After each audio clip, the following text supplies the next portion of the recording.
मैं हूँ महिमा। आज मैं आपको सुनाने जा रही हूँ मालती जोशी द्वारा लिखी कहानी अंतिम संक्षेप। प्रातः से ये फोन के पास ही बैठी थी। उनकी हर चंद कोशिश यही थी कि सावित्री या सुखलाल फोन न उठा लें। महिमा का जैसा स्वभाव है वे खूब जानती हैं। तैश में आ जाती है तो सामने कौन है इसका भी उसे होश नहीं रहता। और तभी घंटी बजी, ट्रिंग। उन्होंने लपक कर रिसीवर उठा लिया, पर उधर से सिवा डायल टोन के कोई आवाज नहीं आई। तभी सुखलाल ने आकर सूचना दी, भाभी जी आई हैं। वे चौंकी। तो यह फोन की घंटी नहीं, दरवाजे की थी। वे अपने में इतनी खोई हुई थी कि उन्हें दोनों का अंतर भी पकड़ में न आया। तो महिमा मई अवस्था शरीर पधारी है। आतंक से वे सिहर उठी। बहू ने आकर पैर छुए तो उनसे आशीर्वाद भी देते न बना। सुखलाल, जरा 2 कप चाय तो बना, और देखो चाशनी मत बना देना, बहू रानी कम शक्कर लेती हैं। हमें पता है, सुखलाल ने तो नक्कर कहा और किचन में चला गया। उसका इरादा तो वहीं खड़े खड़े कुछ देखने सुनने का था, पर यहां तो वे नहीं चाहती थी कि माना कि नौकरों से कुछ छिपा हुआ नहीं है, फिर भी उनके सामने प्रदर्शन अच्छा नहीं लगता। कैसी हो महिमा? उन्होंने वार्तालाप का औपचारिक शुभारंभ किया। बच्चे कैसे हैं? ठीक ही हैं, महिमा ने बेरुखी से कहा। आप तो यह बताइए कि अपने लाडले को कहाँ छुपा कर रखा है? छुपाऊंगी क्यों? वह क्या चोरी करके भागा है? तो फिर बारंबार माँ के आंचल में मुंह छिपाने क्यों चले आते हैं? तो क्या आधी रात को हंगामा करके जग हंसाई करवाएगा? लड़ने पर आ जाती हो तो तुम्हें न तो पड़ोसियों का होश रहता है और न नौकरों का। कितनी बार समझाया होगा कि बच्चे अब बड़े हो रहे हैं, उनका तो ख्याल किया करो। आप तो बस हर बात मुझसे ही करती रही है। कहने लायक बात होती है तो उससे भी कहती हूँ। खाक कहती हैं। आपकी शय पाकर ही तो वे इतने बेलौस बेखौफ होते जा रहे हैं। एक बार दरवाजा मत खोलिए, अपने आप ठिकाने आ जाएंगे। उनका मन हुआ कि कह दें, पति के मुंह पर दरवाजा बंद करने का हौसला पत्नी के पास हो सकता है। माँ ऐसा कलेजा कहाँ से लाए? सौभाग्य से उसी समय चाय आ गई और वे इतनी कड़वी बात कहने से बच गईं। महिमा ने नाश्ता छुआ तक नहीं, बस चाय के 2 घूंट भरे और उठ खड़ी हुई। चलती हूँ मम्मी जी, बच्चे घर पे अकेले हैं। मैं तो बस इतनी तसल्ली करने आई थी कि श्रीमान जी सकुशल पहुंच गए हैं। बीबी हूं ना, इतनी चिंता तो करनी ही पड़ती है। उसका एक एक शब्द उनके मन पर कौड़े की तरह पड़ रहा था, पर उन्होंने कोई उत्तर नहीं दिया।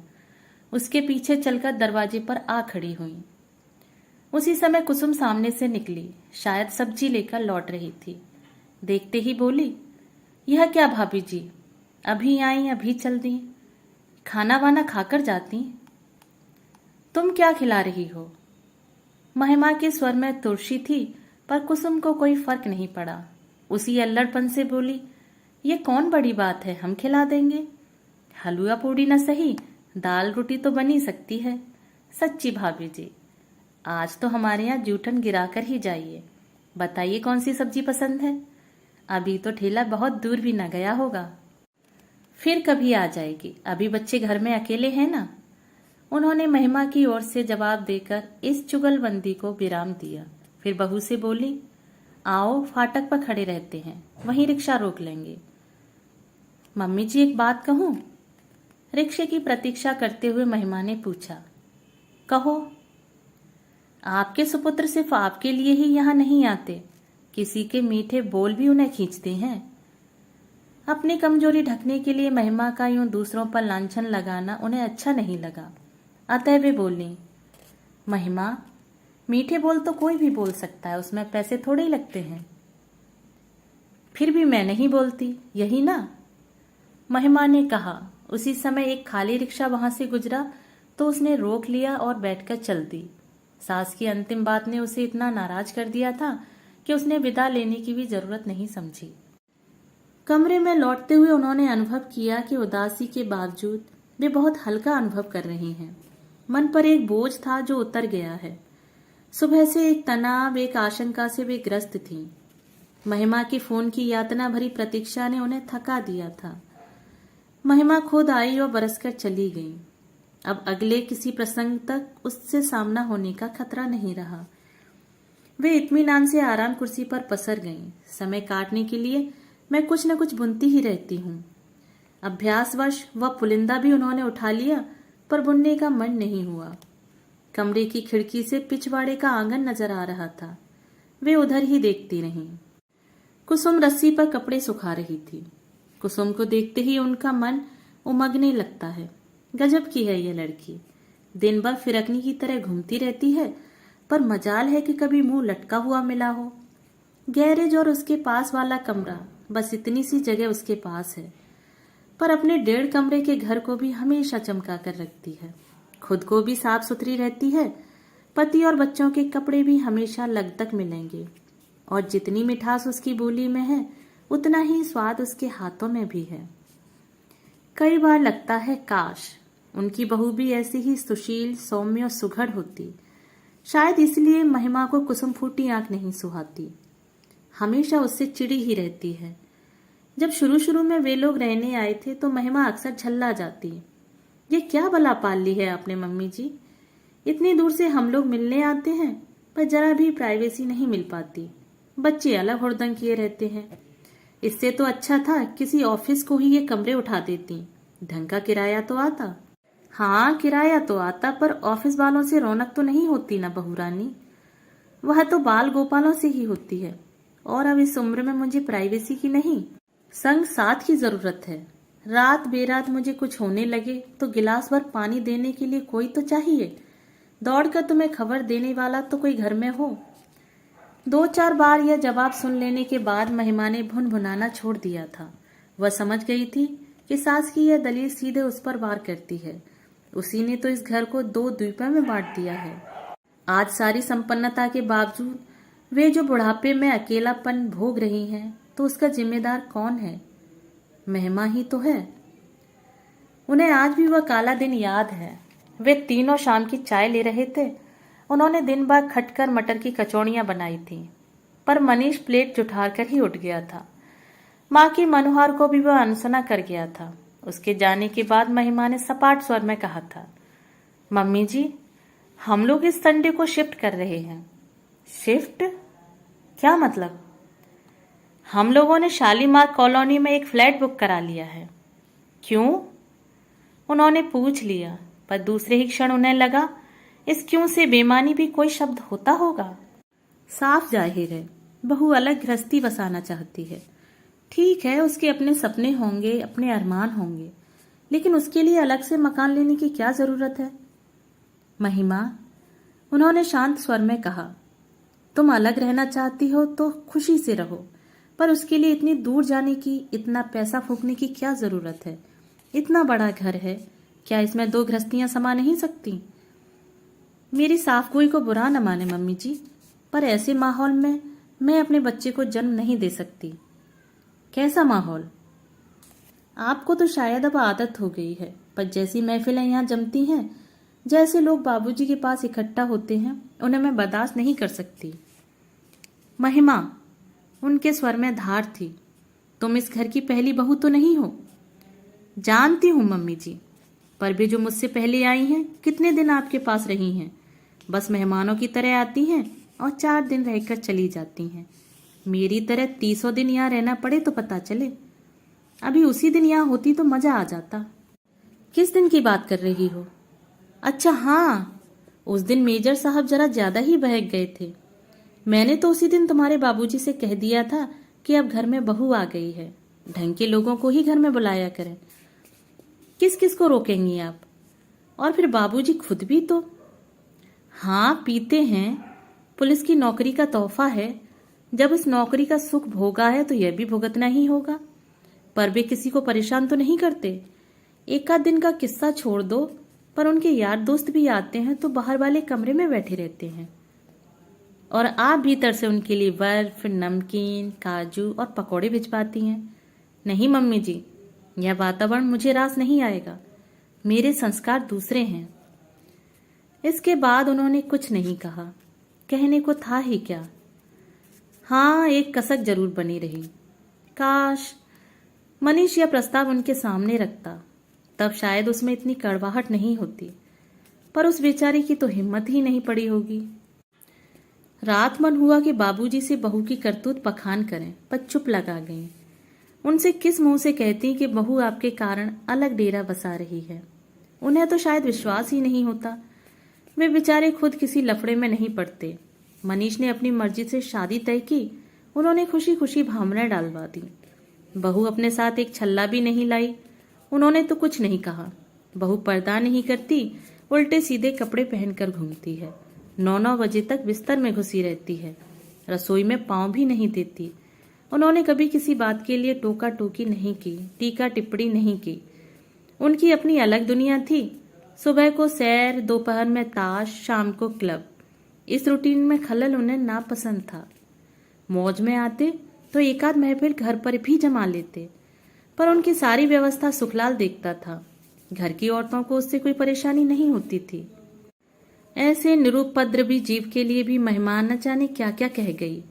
उनका मन इतना खट्टा हो गया कि फिर उसे मनाने की कोशिश भी नहीं की। 4-5 महीने बाद मृणमयी का जन्म हुआ तो वे अस्पताल में बराबर महिमा के साथ रहीं। सारी परंपराओं का उन्होंने निर्वाह किया, पर बहू को घर आने के लिए नहीं कहा। वे दोनों स्वयं ही एक दिन 3 महीने की गदबदी बच्ची को लेकर बाबूजी से आशीर्वाद लेने आए थे। बाबूजी ने बच्चे को गोद में लेकर ढेर सी आशीषें लुटाई थीं और 1.25 तोले की चेन भी दी थी। फिर जब तन्मय का जन्म हुआ तो उसे भी अंगूठी पहनाई थी। मतलब यह है कि रस्मों रिवाज सब पूरे होते रहे, पर बाल गोपालों की किलकारियों से घर सूना ही रह गया। जब बहू का पांव भारी हुआ था, उनका मन सपने बुनने लगा था। यों तो सतीश के भी 2 बच्चे थे, पर उनका तो स्पर्श भी उन्हें याद नहीं है। कस्बे की लड़की है सुषमा, पर अमेरिका में जाकर जैसे वही की हो गई है। बच्चों को ऐसे सहेज कर रखती है कि जैसे यहाँ सांस भी लेंगे तो बीमार हो जाएंगे। उन्हें तो प्यार करते भी डर लगता है कि कहीं कोई छूत ना लग जाए। वे अपना मन अंजू मंजू के बच्चों से बहला लेती, पर पराई संतान से कहीं घर भरता है। एक मनीष के बच्चों की आस थी, वह भी टूट गई। पता नहीं बाबूजी ने इस दुख को कैसे घटका होगा, पर वे स्वयं तो एकदम ही बिखर गई थीं। फिर बाबूजी भी चले गए और वे एकदम अकेली रह गईं। कौन विश्वास करेगा कि यह अकेलापन उन्हें मांगे मिल गया था। दुनिया भर की औरतें पति से पहले जाने की कामना करती हैं, पर उनके अंतर्मन ने हमेशा यही चाहा कि हे प्रभु, इन्हें मुझसे पहले उठा लेना, जैसे मैंने उनके नाज उठाए हैं और कोई नहीं उठा सकता। मेरे रहते तो इनकी शान और शौकत में, रोब दाब में कोई कमी नहीं आ सकती, पर मेरे मरने के बाद जरा जरा सी चीज के लिए तरसेंगे, दूसरों का मुंह देखेंगे, तो मुझे स्वर्ग में भी शांति न मिलेगी। ईश्वर ने जैसे उनकी सुन ली। एक नामालूम सी बीमारी में बाबूजी चल बसे। उनकी आन बान अंत तक बरकरार रही। पहाड़ से दुख को झेलते हुए एक संतोष उन्हें सांत्वना दे जाता था। दुख बस एक ही था, अब सब कुछ निबट जाएगा और 15 दिन बाद बच्चे अपने अपने घर चले जाएंगे, तो वे खाली दिनों को कैसे भरेंगे। यह सूना घर उन्हें काटने दौड़ पड़ेगा। अमेरिका से लौटते हुए सतीश भी बस चिंतित था। बार बार कह रहा था, मम्मी मैं मनीष से कहता हूँ कि अब यहीं आकर रहे, या फिर तुम हमारे साथ चलो। उनका भी मन हुआ कि महिमा से कहें, जिनसे तुम्हें शिकायत थी वे तो चले गए, अब वापस आ जाओ। पर ऐसा कहना भी मानो उस दिवंगत आत्मा का अपमान होता। वे जब्त कर गई। सतीश को उन्होंने समझा बुझाकर भेज दिया। तब यह सदाशिव और कुसुम का जोड़ा उनके आश्रय में आया था। इन्हें घर की जरूरत थी, उन्हें संग साथ की, तो नाम मात्र के किराए पर उन्हें रख लिया। नई नई शादी हुई थी, गोद में 6 महीने का बच्चा था। मम्मी जी को तो जैसे स्वर्ग मिल गया। 1.5 साल बाद कुसुम के यहाँ दूसरा बच्चा हुआ तो उन्होंने सास से बढ़कर सेवा की। उसके लिए हरीरा बनाया, दवाइयाँ कूटी, गोंद मेथी के लड्डू बनाए, दोनों बच्चों को नहलाया धुलाया, साथ ही दर्जनों स्वेटर बना डाले। उनकी तुतली बोली से वे पुलकित होने लगी और आने जाने वालों के पास उनकी बाल लीलाओं का बखान करने लगी। अपने नाती पोतों के लिए जो बरसों से संचित प्यार उनके मन में था, वह इस जुगल जोड़ी पर बरसने लगा। यूं तो ईश्वर ने उन्हें 4-4 बच्चे दिए थे, लेकिन लड़कियां तो अपने अपने घर की हो गईं और लड़कों में एक सास समुद्र जाके बैठा है। और दूसरा शहर में भी है तो किस काम का। वे तो अकेले ही पड़ गई हैं। शायद इसीलिए परमात्मा ने ये राम लक्ष्मण उनके आंगन में भेज दिए हैं। महिमा सब देखती और जल भुन जाती। कहती, कुसुम के तो मजे हैं, 200 रुपल्ली में महलों का सुख भोग रही है, मुफ्त की आया मिली हुई है सो अलग। सुखलाल कहता है, भाभी जी जरूर कोई पिछले जन्म का लेखा जोखा रहा होगा, नहीं तो सारी दुनिया छोड़कर ये लोग यहाँ क्यों आते। वो यह सब सुनती और मुस्करा देती। मनीष कोई 12 बजे सोकर उठा होगा। उठकर सीधे उनके सामने आकर बैठ गया। बिखरे बाल, उतरा चेहरा, उदास आंखें। उनका मन हुआ उसे बाहों में लेकर प्यार कर लें, पर वे जब्त कर गए। एक जमाना था, अब 2 बच्चों का बाप बन जाने के बाद भी वह उनकी गोद में लेट जाया करता था। महिमा ने ही उसकी ये आदत छुड़ाई थी। तब से वे भी एक औपचारिक दूरी बनाए रखती हैं। चाय पियोगे? जरूर, लेकिन तुम्हारा तो खाने का समय हो रहा होगा। तुम नहा धो लो, फिर खा लेंगे। चाय पीकर वह नहाने चला गया। वे उठकर रसोई में जाने को ही थी कि रिंग आई। हेलो दादी माँ, मैं मीनू बोल रही हूँ। डैडी जाग गए क्या? हाँ, अभी अभी उठा है, नहाने गया है, थोड़ी देर बाद बात कर लेना। हाँ, मौका लगा तो जरूर करूंगी। दरअसल मैं उन्हें विश करना चाहती थी, आज उनका बर्थडे है ना। ओ माँ, उनके दिमाग से यह तारीख कैसे उतर गई। बच्चों के जन्मदिन मनाने का तो उनका खास अंदाज हुआ करता था। जब बच्चे छोटे थे तब तो खूब हंगामे हुआ करते थे। अब वैसा तो नहीं हो पाता, पर वे याद जरूर रखती हैं। बाहर वालों को कार्ड या पैसे भेज देती हैं, फोन कर लेती हैं, मनीष के यहाँ मिठाई लेकर पहुंच जाती हैं, या फिर उन लोगों को घर पर बुला लेती हैं। चीनू मीनू के जन्मदिन तो अक्सर यहीं मनाए जाते हैं, और आज उन्हें मनीष का जन्मदिन भी याद न रहा। वे सचमुच बूढ़ी होती जा रही हैं। उन्होंने फौरन सुखलाल को बाजार भेजा, सावित्री को मटर पुलाव और रायता बनाने का आदेश दिया और खुद हलवा भूनने बैठ गईं। माँ बेटे दोनों खाने पर बैठे तो मेज पकवानों से भरी हुई थी और पूरा कमरा अगरबत्ती से महक रहा था। अरे वाह, आज तो फीस्ट हो गई, मनीष ने कहा। Birthday feast? Birthday? Oh yes, आज मेरा हैप्पी बर्थडे है ना। वह उठा और उसने माँ के पैर छू लिए, फिर उनके गले में बाहें डालकर बोला, तो आपका यह नालायक बेटा आज कितने साल का हो गया? 36 का। ओह नो, इस स्पीड से मेरी उम्र में इजाफा होता जा रहा है तो मैं 2-4 साल में बूढ़ा हो जाऊंगा। मीनू ने फोन किया था तो मैं विश करना चाहती थी। बेचारे बच्चे अपने डैडी को थोड़ी बहुत इज्जत तो करते हैं, बाकी लोग। सुबह महिमा खुद आई थी मुझे विश करने के लिए। शायद ओ डियर मम्मा, अब आप यह पैचअप का धंधा छोड़ दो, कोई नई बात करो। और सच तो यह है कि इस समय कोई बात मेरे मूड में नहीं जाएगी। तुम्हारी यह सजी हुई मेज कब से बुला रही है, जरा उसके साथ न्याय कर लेने दो। वह टूट पड़ने के अंदाज में शुरू तो हो गया, पर 2-4 कौर खाकर ही उसने हाथ रोक लिया। अभी महिमा जो मुझे यह सब खाते देख लेना तो गजब हो जाए। सच कहता हूँ, शी विल किल मी। इत्मीनान रखो, आज की तारीख में वह दोबारा नहीं आएगी। तो क्या हुआ, ये डॉक्टर लोग डरा देते हैं ना, एक तो तगड़ी फीस लेते हैं, ऊपर से भूखा मारते हैं। खाना खाकर वह फिर लेटने के मूड में था, पर उन्होंने टोक दिया, अब सीधे घर जाओ, बच्चों के लिए इमरती और कचौड़ियां रख दी हैं, ले जाना, और महिमा को यह साड़ी देना शाम को पहनेगी। मम्मी, जन्मदिन मेरा है, उसका नहीं। पुरानी साड़ी है रे, उसे पसंद है इसलिए दे रही हूँ। और बेटे, तुम तो अपने हो, तुम्हें कुछ ना भी दूं तो फर्क नहीं पड़ता, पर बहुओं को तो सादे रखना पड़ता है। वाह, क्या कहने हैं, कितनी बहुएं साध ली आपने, जरा बताइए तो। मनीष ने हंसकर कहा, पर उसकी आंखों में उदासी के डोरे छलक आए थे। मनीष गया और वे निढाल होकर लेट गईं। क्या हो गया है इन बच्चों को, गृहस्थी की डोर कैसे उलझा कर रख दी है। 15 दिन भी शांति से नहीं बीत पाते।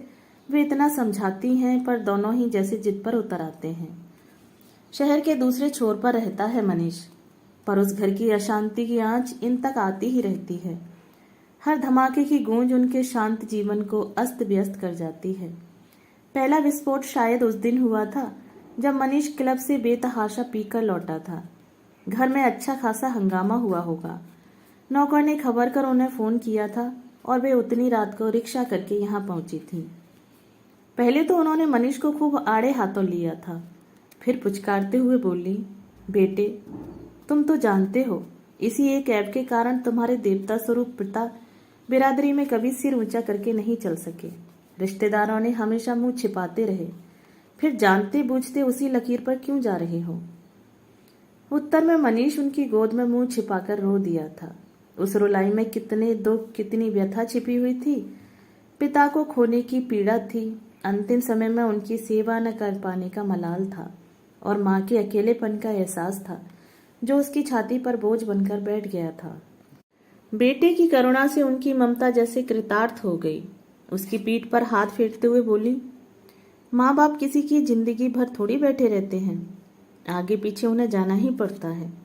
तुम्हें तो खुश होना चाहिए कि तुम्हारे बाबूजी अपनी सारी जिम्मेदारियां पूरी करके गए हैं। मुझे भी उन्होंने मझदार में नहीं छोड़ा है, पूरी व्यवस्था करके गए हैं। और मैं ऐसी अकेली भी कहाँ हूँ, हाथ भर की दूरी पर ही तो तुम लोग हो, बस एक फोन खटकाने की बात है। फिर बहू को समझाया था, इस तरह सामने वाले पर एकदम चढ़ नहीं बैठते बहू रानी, जरा सब्र से काम लेते हैं। एकाएक आदमी घर में दाखिल होता है तो अकेला नहीं होता, 100 तरह की चिंताएं साथ चली आती हैं, उनका ख्याल रखना होता है। महिमा ने मुंह बिचका दिया, पियक्कड़ों को तो बस बहाना चाहिए। मन उदास है तो गम गलत करने के लिए पिएंगे, जी खुश है तो सेलिब्रेट करने के लिए पिएंगे। तुम तो बात का बतंगड़ बनाए दे रही हो महिमा, घूंट पर पीने से कोई पियक्कड़ नहीं हो जाता। आप माँ है ना, बेटे का पक्ष तो लेंगी ही, पर सही गलत का तो ख्याल कीजिए। ऐसे ही संस्कार दिए हैं आपने, तभी तो इन्हें अच्छे बुरे की तमीज नहीं रह गई है। मनीष कहीं सामने होता तो वे उसका मुंह नोच लेती। उसकी जरा सी बेवकूफ़ी ने उनकी सारी तपस्या पर पानी फेर दिया था।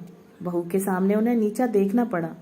अपने आहत अभिमान को सहलाते हुए वे कसैले स्वर में बोली, बच्चे मेरे जैसे भी हैं, मेरे लिए तो लाख टके के हैं, पर तुम यह बताओ कि तुम क्या देख कर रीझी थी। उन्हें लगा था कि उनका प्रश्न महिमा को निरुत्तर कर देगा, पर यह उनकी भूल थी। चुप रहना उसकी फितरत में नहीं था। पलटकर बोली, अंधी हो गई थी मैं, आंखों पर पट्टी बंध गई थी उस वक्त। पछता रही हो, यही समझ लीजिए। बच्चों का ख्याल न होता तो कब की इस नर्क को छोड़कर चली जाती। नर्क? उनका नंदन कानन सा यह घर बहू के लिए नर्क बन गया है। अपमान से वे तिलमिला उठी, समझ गई कि इस संघर्ष में उन्हें बेटी की ढाल बनना है, नहीं तो बेचारा कहीं का न रहेगा। तब से उनका घर मनीष के लिए शरणार्थी बन गया है। रड़चंडी सी अपनी पत्नी से जब भागने की कोई राह नहीं मिलती तो वह आकर माँ के आंचल में दुबक जाता है।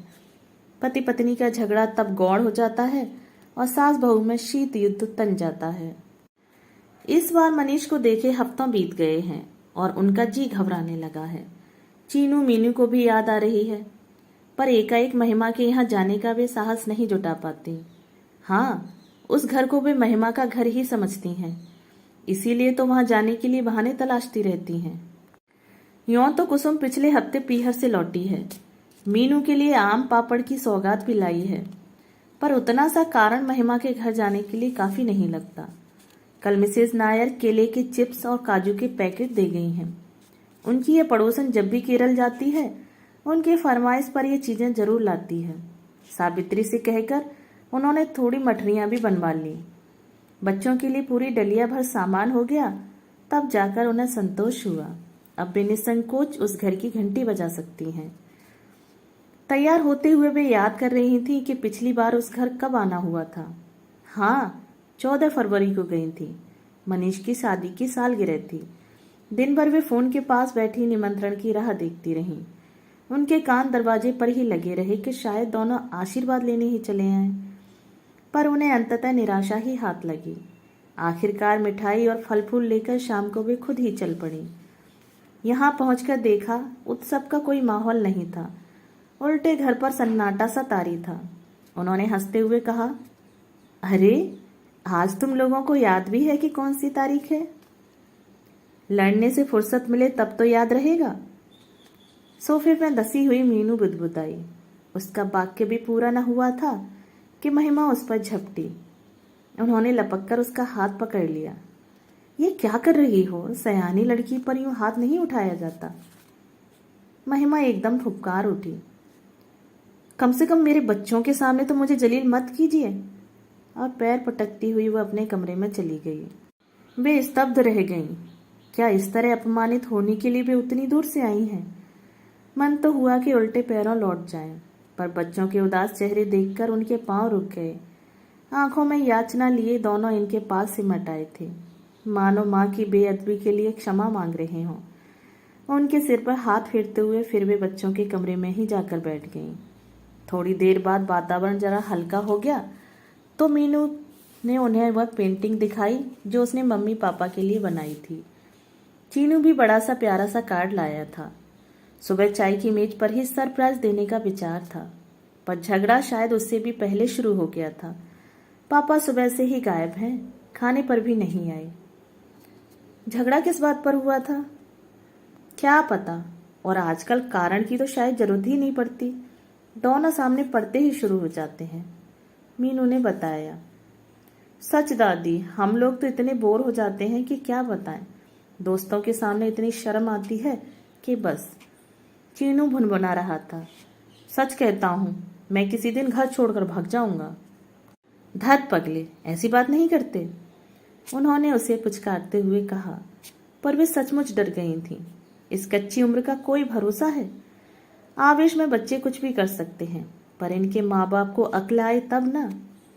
बच्चों को समझा बुझाकर चलने को हुई तो महिमा ने आकर रास्ता रोक लिया। नहीं मम्मी जी, आप इस तरह चली जाएंगी तो मैं समझूंगी आप नाराज होकर जा रही हैं। यह खूब रही, पहले बदतमीजी करो और फिर आकर लाड़ जताओ। तब तक चीनू रिक्शा ले आया था, पर महिमा ने उसे लौटाते हुए ऐलान कर दिया, दादी खाना खाकर जाएंगी। वे चाहती तो जिद कर सकती थी, पर बहू के आंसू धुले चेहरे को देखकर ममता हो आई।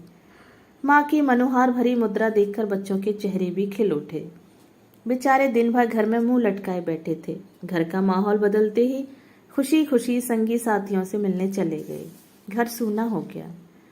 उस एकांत का लाभ उठाते हुए वे बोली, महिमा, मैं यहाँ खाना खाने नहीं आई थी, मैं तो तुम लोगों की खुशी में शरीक होने आई थी।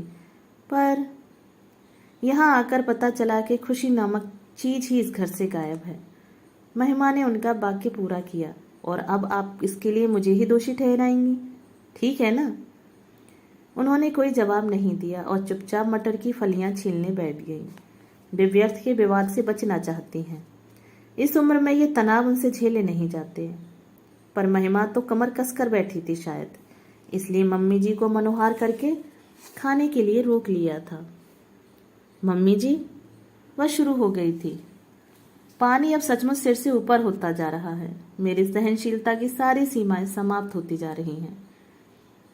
इस तरह हिम्मत नहीं हारते महिमा, औरत को सहना ही पड़ता है। उसकी सहन शक्ति के बल पर ही तो गृहस्थी की इमारत खड़ी होती है। वह तो नींव है घर की। क्यों? घर के अकेली औरत का होता है। जो कुछ सहना है, झेलना है, वह क्या सिर्फ उसी के मत्थे आएगा? पुरुष की कोई जिम्मेदारी नहीं है। मैं तुमसे बहस में नहीं जीत सकती महिमा, क्योंकि मेरे पास डिग्रियां नहीं हैं, सिर्फ अनुभव है। उसी के आधार पर कह सकती हूँ कि तुमने अभी सहा ही क्या है। अपने बाबूजी को तो तुमने ढलती उम्र में ही देखा है। तुम नहीं जानती कि अपने जमाने में वे क्या हुआ करते थे। घर में पांव देते थे तो सन्नाटा सा खिंच जाता था। बच्चे, नौकर चाकर कोई उनके सामने नहीं पड़ता था। पहले उनके तेवर का अंदाजा लगाया जाता था, उसके बाद में ही कोई बात होती थी। लेकिन ऐसे आदमी के साथ भी निभा ले गई न मैं। पूरे 40 साल तक डटी रही। अगर घर में रोज महाभारत मचता तो क्या हासिल होता? बच्चे क्या किसी लायक बन पाते? उल्टे घर से भाग लेते। ये घर छोड़ने वाली बात वे अनायास ही कह गई थी। शायद चीनू की बात मन में घर कर गई हो। बाबूजी पुलिस वाले थे ना? महिमा ने उसास भरकर कहा। रौब दाब तो उनका होना ही था, पीते पिलाते भी रहे होंगे, पर कम से कम दूसरी औरतों का चक्कर तो न था। बहुत सारी न सही, पर एक औरत तो उनकी जिंदगी में भी आई थी। क्या कह रही हैं? सच ही कह रही हूं। और कितनी शांति से इत्मीनान से कह रही हैं। तो क्या हाय तौबा मचाऊं? वह तो उस वक्त भी नहीं मचाई थी। अब बासी कड़ी को उबाल क्यों दूं? और सच पूछो तो बवाल मचाने जैसा कुछ था भी नहीं। एक बात थी जो उठने से पहले ही दब गई। इनकी बुआ की ननद थी। एक तो उस रिश्ते से शादी संभव भी नहीं थी, तिस पर वह बाल विधवा भी थी। उस जमाने में तो ऐसे ब्याह को कोई सोच भी नहीं सकता था। इसी बात पर वे पढ़ाई लिखाई छोड़कर पुलिस में भर्ती हो गए थे। पीने की लत भी शायद तभी पाल ली थी। आपको बुरा नहीं लगता था? क्यों नहीं, पर मैंने उस बात को प्रारब्ध का लेख समझकर स्वीकार कर लिया था। एक बार अगर भाग्य के लिखे से समझौता कर लो तो सहने में आसानी हो जाती है। वाह, क्या जीवन दर्शन है, क्या फिलॉसफी है। जब तक वे समझ पाती कि महिमा उनकी प्रशंसा कर रही है या उपहास, उसका स्वर आक्रामक हो उठा। आप सोच रही होंगी कि आपने बड़ा भारी त्याग किया है, एक आदर्श स्थापित किया है, पर शायद आप नहीं जानती कि आपने अपने साथ छल किया है, अपने बच्चों के साथ भी अन्याय किया है। क्या बात करती हो? उल्टे मैंने तो बच्चों का मुंह देखकर ही यह जहर का घूंट पिया था। यही तो कह रही हूं, क्यों पिया था यह जहर? बच्चों के सामने अपनी सहनशीलता की गलत मिसाल कायम करने की क्या जरूरत थी? अब आपके बच्चे अपनी बीवियों से भी उस दरिया दिली की उपेक्षा करते हैं। वे भी चाहते हैं कि उनकी सारी कारगुजारी आंख मूंद कर स्वीकार कर लूं और आवाज भी ना उठाऊं। यह नहीं होगा, मैं कह देती हूं। महिमा, उन्होंने शांत स्वर में कहा, मेरी पीढ़ी का जो धर्म था मैंने निभाया। वह धर्म तुम्हारा नहीं हो सकता, मुझे मालूम है। तुम दोनों की सोच में पूरे 32 साल का अंतर है। इसीलिए कहती हूं, तुम अपने युग की मान्यताओं पर चलो, पर बीती बातों को लेकर बहस करने बैठ जाओगी तो बड़ी मुश्किल होगी। बच्चे बाहर से लौट आए थे और उस दिन यह बात वहीं रुक गई थी। बाद में घर लौटकर यह बात उनके मन में कौंधी कि महिमा ने यह औरतों वाली बात क्यों उठाई। उसके बाद मनीष एक आध बार घर भी आया था। एक बार दोनों साथ आए थे, पर इतने खुश नजर आ रहे थे कि बेवजह यह बात उठाने का मन ही नहीं हुआ। मनीष शुरू से ही हंसोड़ और खिलंदड़ किस्म का लड़का रहा है। उस घर का माहौल तो पता नहीं कैसा हो गया है, पर इस घर में सारी रौनक मनीष के दम से ही हुआ करती थी। बाहर भी उसके चाहने वालों की कमी नहीं थी। जहां खड़ा होता था अपने इर्द गिर्द भीड़ जुटा ही लेता था। अपने हंसमुख और सुदर्शन व्यक्तित्व के कारण लड़कियों को भी वह आकर्षित किए रहता था। अंजू मंजू की सहेलियों का वह चहेता भैया हुआ करता था। अपने बेटे की लोकप्रियता पर जितना उन्हें नाज था, उतनी ही महिमा को चिढ़ थी। पति की मंडली उसे फूटी आंखों नहीं सुहाती थी। आप ही जानती कि उसकी कल्पनाएं बहुत अलग थीं।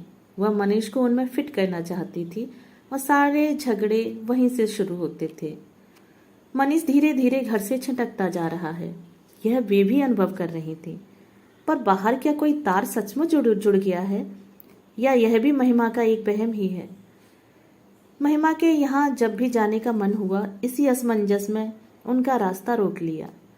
किसी भी अप्रिय विवाद से भी हमेशा बचना चाहती हैं, और महिमा है कि बहस के लिए जैसे तैयार खड़ी रहती है। उस दिन भी फिर जाना नहीं हो सका। फल फूल की डलिया वही पैसेज में रैक पर पड़ी रही। तीसरे दिन सुबह सुबह घंटी बजी। दरवाजा खोला तो देखा तो मीनू थी। उन्होंने लपक कर उसे अंग में भर लिया। चलो, अपनी बूढ़ी दादी की तुम्हें याद तो आई? मैं 2 दिन से पोटली बांध कर बैठी हुई, पर निकलना ही नहीं हो पाया। लेकिन कहते हैं ना कि दिल को दिल से राह होती है। उनकी बात पूरी होने से पहले ही मीनू छिटक कर सोफे पर जा बैठी और गंभीर स्वर में बोली, दादी, घर से किसी का फोन आए तो बताना मत कि मैं यहाँ हूँ। क्या मतलब? उस दिन आपने चीनू से कहा था कि अगर कभी भागने का मन हो तो सीधे मेरे यहाँ चले आना, मैं छुपा लूंगी। तो तुम भाग कर आई हो? जी। क्या फिर कोई झगड़ा हुआ है? हुआ तो नहीं है, पर होगा जरूर। पापा टूर पर दिल्ली गए हुए हैं, आज ही लौटने वाले हैं। मम्मी को पता चला है कि मोनिका आंटी भी उनके साथ गई हैं। बस शाम से ही भरी बैठी हैं। पापा के आने भर की देर है, फिर देखिए आज कैसा धमाका होता है। उफ दादी, यह सब हमारे ही घर में क्यों होता है? ये मोनिका आंटी कौन है? पापा की कलीग हैं, मिसेज भटनागर। हो सकता है बेबी दफ्तर के काम से गई हो क्यों नहीं सकता, पर मम्मी की कल्पना तो पंख लगाकर उड़ती है ना। हवा देने वाले भी तो कम नहीं है। दफ्तर के ही किसी शुभ चिंतक ने उन्हें फोन किया था। छी छी, मनीष यह क्या कर रहा है? वे तो जैसे शर्म से ही गड़ गईं। आज इतनी सी लड़की के सामने वे किस कदर अपराधी अनुभव कर रही हैं। पर उस इतनी सी लड़की का अगला वाक्य सुनकर तो वे विस्मित सी रह गई। वह कह रही है, अगर मम्मी की आशंका सच है तो उपाय क्या है? यह आफत तो उनकी खुद बुलाई है। अगर घर में रात दिन चकचक मची रहे तो आदमी बाहर स्नेह और सहानुभूति खोजता ही है। इसमें आश्चर्य क्या है और गलत भी क्या? वे मीनू को देखती रह गईं। बित्ते भर की लड़की इतना सब सोच लेती है। ऐसा तो नहीं कि घर के वातावरण ने उसे असमय ही प्रौढ़ बना दिया है। उन्हें महिमा पर गुस्सा आने लगा। अपनी हठधर्मी के कारण अपने बच्चों से उनका बचपन भी छीन लिया है। शाम तक प्रतीक्षा करती रही, पर मीनू ने खोज खबर भी नहीं ली। यूनिफॉर्म पहनकर घर से निकली थी तो 2 बजे तक किसी को चिंता भी नहीं होगी। महिमा खुद 5 बजे के बाद घर पहुंचती है, पर उसके बाद भी पल पल बेचैन होने लगी। फिर उनसे रहा नहीं गया, ताव खाकर खुद ही चल दी। सोच लिया कि दोनों को आज चलकर डांट पिलानी है। अगर तुम लोग बच्चों को एक शांत और स्नेह भरा घर नहीं दे सकते हो तो क्या दोगे? रोटी कपड़े पर तो अनाथ बच्चे भी पल जाते हैं, पर माँ बाप से तो कुछ उम्मीदें होती हैं। चीनू मुंह लटकाए दरवाजे पर ही खड़ा था। वे कुछ कहती इससे पहले ही बोल पड़ा, दादी, दीदी आज सुबह से ही गायब है। क्या मतलब? स्कूल में फोन किया था? नहीं, पड़ोस की बासंती बता रही थी कि वह आज स्कूल गई ही नहीं। सहेलियों के यहाँ देखा? 1-2 के यहाँ देखा था, फिर मम्मी ने ही मना कर दिया। चीनू, भीतर से कड़कती आवाज आई। दादी भीतर नहीं आएंगी क्या, जो दरवाजे पर ही सारी रामायण सुना रहा है? उन्होंने भीतर आते हुए कहा। बहू? भावुक होती तो 2 उनके मुंह से बहू ही निकलता है। ये चीनू क्या कह रहा है? जो भी कह रहा है आपने सुन तो लिया, और तुम हाथ पर हाथ धरे बैठी हो। गजब की माँ हो। हाथ पर हाथ धरे कोई नहीं बैठा है मम्मी जी, सिर्फ चीनू को रोक दिया था। वह तो पूरे शहर में मुनादी करवा देता। मैंने भैया को फोन कर दिया है, आते ही होंगे। हो सकता है मीनू वही हो। फोन तो मुझे भी किया जा सकता था। जानबूझकर नहीं किया। एक तो मैं वैसे ही परेशान हूं, उस पर आपका प्रवचन सुनने की ताकत नहीं थी मुझ में। कम से कम आज। मैं स्तब्ध रह गई। तो मैं प्रवचन देती हूँ? और क्या कहूँ मम्मी जी, उपदेश देने का एक भी मौका छोड़ती हैं आप? आप खुद सोच कर देखिए, मेरे घर में जरा खटपट हुई नहीं कि आप शुरू हो जाती हैं। आपने कैसे गृहस्थी चलाई है, कैसे पति की सेवा की है, कैसे बच्चे पाले हैं, कैसे संस्कार दिए हैं, कहती नहीं थकती होंगी आप। पर मेरे सुन सुनकर कान पक गए हैं। पल भर को वे चुप रह गईं। मन हुआ 2 घड़ी सुस्ताकर आत्मनिरीक्षण कर लें। क्या सचमुच वे बात बेबात पर भाषण देने लगती हैं? क्या उनकी अनाधिकार चेष्टा है? क्या उनकी अनुभव सिद्ध करने की बातें महिमा को इतनी कड़वी लगती हैं कि उनकी भाषा शिष्टाचार की सारी सीमाएं लांघ जाती? उसका तो इसका मतलब हुआ कि अपने बच्चों को, उनकी गृहस्थी को बर्बाद होते देखते रहो, पर मुंह से कुछ न कहो। महिमा, उन्होंने बड़ी देर बाद कसैले स्वर में कहा, कहने वाली बात होती है तभी कुछ कहती हूं मैं। अगर तुम्हें बुरा लगता है तो आगे से चुप रहा करूंगी। मैं जानती हूँ बच्चों के मामले में तुम मुझसे ज्यादा समझदार हो। मैंने बच्चों को जैसे भी पाला हो, जैसे भी संस्कार दिए हो, पर एक बात जरूर कहूंगी, घर छोड़कर कभी कोई नहीं भागा था। तुम्हारी लड़की अगर घर से भागी है तो सिर्फ तुम्हारी वजह से। यह तो गनीमत समझो कि वह सीधे मेरे पास ही पहुंची थी, कहीं और भी जा सकती थी। तो मीनू आपके यहाँ है? महिमा ने लाख कोशिश की, पर अपनी राहत का एहसास वह छिपा नहीं सकी। दूसरे क्षण उसके चेहरे ने फिर उदासीनता ओढ़ ली और वह सपाट स्वर में बोली, मुझे लगा था नानी के यहाँ गई होगी। अच्छा ही हुआ ना, इस मनः स्थिति में ननिहाल जाती तो वहां भी सब उगल देती। बच्चों को इतना विवेक कहाँ होता है महिमा। तुम्हारे बच्चे अभी इतने बड़े नहीं हुए हैं कि उनके सामने जिंदगी की। मम्मी जी, आप एक बार अच्छी तरह तय कर लीजिए। कभी आप कहती हैं कि बच्चे बड़े हो रहे हैं, कभी कहती हैं कि अभी इतने बड़े नहीं हुए। वैसे 100 बातों की एक बात यह है कि जिंदगी की सच्चाई जानने का हक सबको है। उम्र से इसमें कोई फर्क नहीं पड़ता। इसीलिए तुम बच्चों को सब कुछ बताए दे रही हो। जी हाँ, ताकि उन्हें सही गलत की पहचान हो सके। यह पहचान तो उन्हें उम्र के साथ ही होगी, पर इस समय तो उन्हें तुमसे सिर्फ वितृष्णा हो रही है। हमेशा ही होता है महिमा। माँ बाप जब 2 खेमों में बट जाते हैं तो बच्चे किसी एक का पक्ष ले लेते हैं, और यह पक्ष वही होता है जो चुप रहता है। वह सारी सहानुभूति बटोर लेता है। तुम कहोगी मैं फिर शुरू हो गई, पर क्या करूं। इस लड़ाई में तुम इतनी अकेली पड़ गई हो कि कहे बिना रहा भी नहीं जाता। आश्चर्य, इस बार महिमा ने कोई जवाब नहीं दिया। लगा कि इस व्यर्थ की बहसबाजी से वह थक गई है। मजे की बात तो यह थी कि बहस के असली मुद्दे से दोनों ही कतरा रही थीं। मीनू का तो बहाना भर था। वे तो यहाँ मनीष की खोज में आई थी, पर जब महिमा ने उसका जिक्र तक नहीं किया तो वे भी चुप लगा गईं। अपना आना होना एकाएक अप्रासंगिक लगने लगा। अतः उठते हुए बोली, मैं अब चलूंगी, लड़की घर में अकेली है। मैं तो इसलिए आई थी कि तुम्हें खबर भी दे दूं और उसके कपड़े भी लेती चलूं। 2-4 दिन अपने ही पास रखूंगी। महिमा ने कोई प्रतिवाद नहीं किया। चीनू जब तक रिक्शा लाता वह मीनू का बैग भर चुकी थी। लौटते हुए उनकी आंखों के सामने महिमा का बुझा बुझा सा चेहरा घूमता रहा। इतना हताश और उदास उसे पहले कभी नहीं देखा था। उसने मनीष का नाम नहीं लिया तो क्या हुआ। वे जानती हैं कि वह मन ही मन उफन रही होगी। उसके रोष की आंच ने तो आज उन्हें भी नहीं बख्शा था, और रोष आना स्वाभाविक ही था। उन्हें याद है जब पहली बार उन्हें उमा के बारे में मालूम हुआ था तो वे कितना रोई थी।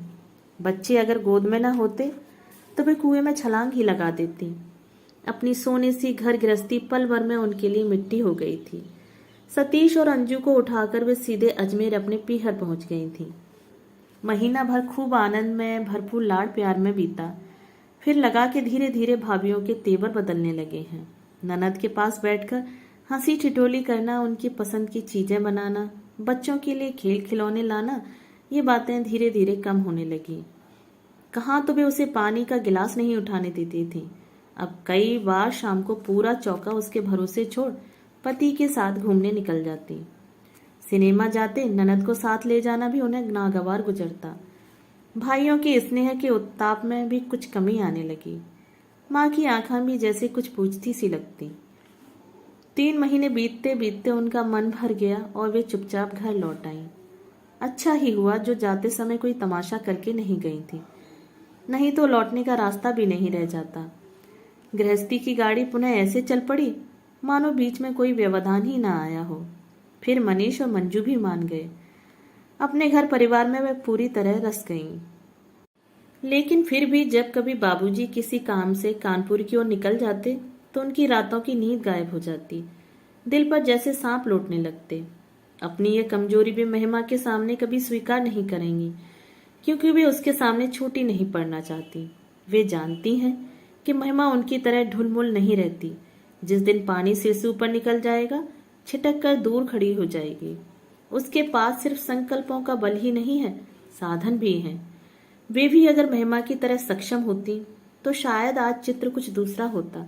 पर वे शहीदाना भाव लिए अपना दाम्पत्य निभाती रहीं, क्योंकि पति को जीतने का यही एक नुस्खा उनके पास था। इसी समर्पण भाव के कारण बाबूजी जीवन के अंतिम क्षणों तक आश्रित बने रहे। खैर, वह तो एक अधूरी प्रेम कथा थी, एक भूली बिसरी प्रणय गाथा, जिसे उनकी कल्पना ने ही हवा देकर बड़ा बना दिया था। अगर किन्हीं तरल क्षणों में बाबूजी यह आत्मनिवेदन ना करते तो शायद उन्हें आज भी पता नहीं चलता। पर यह मनीष लगता है सचमुच रास रचा रहा है। अगर यह मिसेज भटनागर वाली बात सच है तो मनीष के घर को अब भगवान भी नहीं बचा सकते, क्योंकि एक बात तो तय है कि महिमा अन्याय कभी बर्दाश्त नहीं करेगी, और हर बार उसे ही कटघरे में तो खड़ा नहीं किया जा सकता। घर लौटकर देखा ड्राइंग रूम में एक सूटकेस पड़ा है। कौन आया है? उन्होंने पूछा।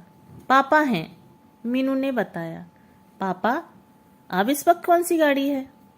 दोपहर को ही आ गए थे, शायद सीधे दफ्तर गए और फिर दफ्तर से घर जाने की हिम्मत नहीं पड़ी होगी। महिमा ठीक ही तो कहती है, बिगड़ैल बच्चे की तरह पहले तो शैतानी करता है, माँ के आंचल में मुंह छिपाने चला आता है। कब तक चलेगा यह सब? कब तक वे उसकी ढाल बनी रहेंगी, उसकी पैरवी करती रहेंगी? बेटे के साथ साथ उनका विवेक भी खो गया है। पापा कहाँ हैं तेरे? फ्रेश हो रहे हैं। वे सोफे पर बैठकर उसकी प्रतीक्षा करती रहीं। नहाकर निकला मनीष तो अपने उसी बेलौस अंदाज में बोला, हाय मॉम, आप इतनी रात को कहाँ चली गई थी? प्रताप के पास गई थी। इतनी देर में उन्होंने जवाब सोच लिया था। प्रताप के पास? क्यों? एक तो रिजर्वेशन करवाना था, दूसरी बार बहुत दिनों से कह रहा था कि एक ऑफिस की जरूरत है। मैंने कहा यहाँ आ जाओ, अगले 2 कमरे तुम्हें दे दूंगी। मेरे जाने के बाद कम से कम घर में बस्ती तो रहेगी। अगर दूसरा कोई किराएदार रखूंगी तो वह घुसकर बैठ गया तो मुसीबत होगी। पर आप जा कहाँ रही हैं? अभी तो अंजू के पास जा रही हूँ, वहां से मुंबई मंजू के पास चली जाऊंगी। सोचती हूँ अमेरिका जाने से पहले दोनों लड़कियों के पास 1-1 महीना रह लूं। वहां से डॉक्टर साहब टिकट वगैरह का इंतजाम भी कर देंगे। तुम अमेरिका जा रही हो? क्यों? क्यों ना जाओ? मेरा एक बेटा वहां भी तो बैठा है, बेचारा कब से बुला रहा है।